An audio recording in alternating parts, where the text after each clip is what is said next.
Membro Parlamento Nacional recebe Polícia Científica Investigação Criminal atau identifica personalidade oknum psíquico durante a ameaça comunidade e a Delta 4. Deputado Florentino Ximenes Sinarai atua assunto na ia plenária Parlamento Nacional. Segunda-feira, Loron Sanulo Racing Hito Fulan Fevereiro Tinangne. Nehusu oknum psíquico Honaram Francisco Moniz Gonçalves nebeho armas sempre ameaça a comunidade Sira e a Delta 4 precisa identificar minha personalidade. Além de minha parte lamentável o processo de recrutamento para membro psíquico. Nebela e analisação da personalidade membro Sira, também oknum refere sofre ela deficiência mental.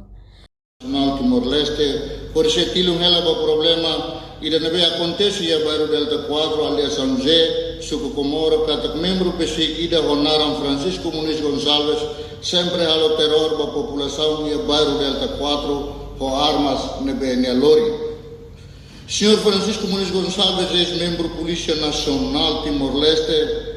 Nebe mauto atene kata pentela saiti a onania kusi membro efetivo polícia niang. Mas be senhor idene halo ema hotu ya aldeia São José hakoda tambania saifali membro psíquico niang. Psíquico graças a halo analisa de dia como logo recruta senhor Francisco ne nundar membro psíquico niang. Tamba senhor idene ia ela moras que jiwan da moras mental. Mesmo o senhor não era assim que ela ia bairro Delta 4, nem sempre halo terror, basove na população e a bairro refere.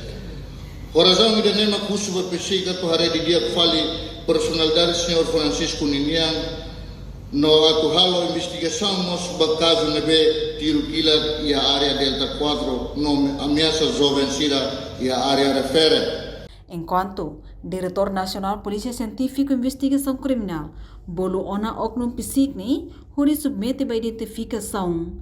Enquanto caso nerasik registro ona o número único crime mamuk hatitu bara Ronolo Racing Lima bara pensik.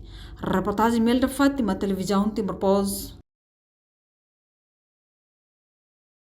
Janela Informação ba Emogoto.